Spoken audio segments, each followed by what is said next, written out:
Hi friends, நம்ம இன்னைக்கு என்ன நோட்டிஃபிகேஷன் பார்க்க போகிறோம்னா, நேஷ்னல் இன்ஃபர்மேட்டிக் சென்டருங்கிற ஆர்கனைசேஷனுக்கு இருந்து ஒரு நோட்டிஃபிகேஷன் வந்திருக்குது.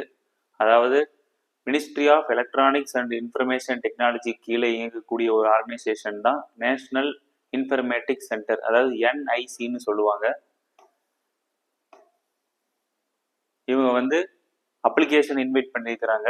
யாராருக்குன்னா, எந்த போஸ்டிங்குன்னா scientific and technical assistant A, group B, non gazetted officer post. அவங்களுக்குரிய சேலரி என்னன்னு பார்த்தீங்கன்னா, பே ஸ்கேல் லெவல் 6, அதாவது 35,400லிருந்து 1,12,400 வரைக்கும் அவங்களுக்கு சேலரி எக்ஸ்பெக்ட் பண்ணலாம். நம்பர் ஆஃப் வேகன்சிஸ் எவ்வளோ விட்டுருக்குறாங்கன்னா, டோட்டலாக 376 போஸ்ட் விட்டுருக்குறாங்க. அதில் வந்து பார்த்தீங்கன்னா தனித்தனியாக பிரித்து கொடுத்துருக்குறாங்க category wise. Unreserved 154, scheduled caste எஸ்சிக்கு 56, ஷெடியூல்டு ட்ரைப் எஸ்டிக்கு 28, ஓபிசி நான் கிரீமி லேயர் அவங்களுக்கு 101, எக்கனாமிக்கலி வீக்கர் செக்ஷன் இடபிள்யூஎஸ்க்கு 37, பர்சன்ஸ் வித் பெஞ்ச்மார்க் டிசபிலிட்டி அவங்களுக்கு வந்து பார்த்தீங்கன்னா 18 வேகன்சி. ஓவராலாக பார்த்தீங்கன்னா 376 வேகன்சி, ஒரு பல்க் ஒரு வேகன்சியே இதில் நம்ம எதிர்பார்க்கலாம்.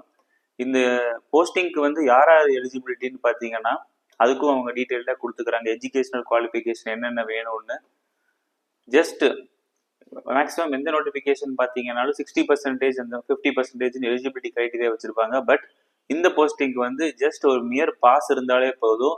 எந்தெந்த ஃபீல்டுன்னு பார்த்தீங்கன்னா, MSc, MS, MCA, BE or BTech. இது வந்து இந்த டிபார்ட்மெண்ட்டில் வந்து நீங்கள் வந்து ECE, electronics, triple E, computer science and networking, software system, IT, informatics, இந்த ஃபீல்டு நீங்கள் படிச்சிருக்கணும். அப்போ தான் இதுக்கு எலிஜிபிலிட்டி.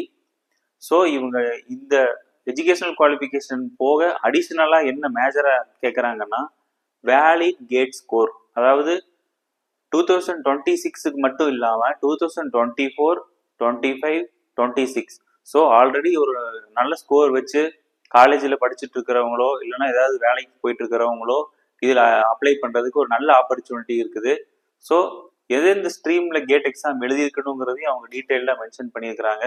அதாவது a valid GATE score in computer science and IT, இல்லாட்டி ECE or otherwise data science and artificial intelligence, இந்த 3ல் நீங்கள் கேட் ஸ்கோர் வச்சுருந்தா மட்டும்தான் அவங்க வந்து எலிஜிபிலிட்டியாக எடுத்துக்குவாங்க.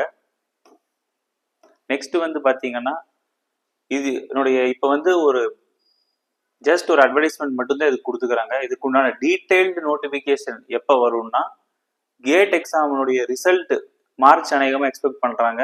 ரிசல்ட் வந்து ஒரு 10 நாளில் வந்து இதனுடைய டீட்டெயில்டு அட்வர்டைஸ்மெண்ட் வரும்னு இதில் போட்டிருக்கிறாங்க. recruitment.nic.in அந்த வெப்சைட்டில் அப்பப்போ செக் பண்ணீங்கன்னா, ஸோ எத்தனை வேகன்சி வருது, எப்படி ரிசர்வேஷனுங்கிறத டீட்டெயில்டாக அவங்க அதை மென்ஷன் பண்ணியிருப்பாங்க. ஸோ ஆஸ்பிரண்ட்ஸ் கண்டிப்பாக இந்த என்ஐசிங்கிற ஒரு ஆர்கனைசேஷன் கீழே வேலை செய்கிறதுக்கு ஒரு பொன்னான வாய்ப்பாக இருக்கும்னு இதை நான் நம்புகிறேன். ஸோ கண்டிப்பாக எல்லோரும் அப்ளை பண்ணுங்கள் ரிசல்ட் வந்தோன்னே. ஸோ ஃப்ரீக்வெண்ட்டாக செக் பண்ணிட்டு இருங்க. தேங்க்யூ.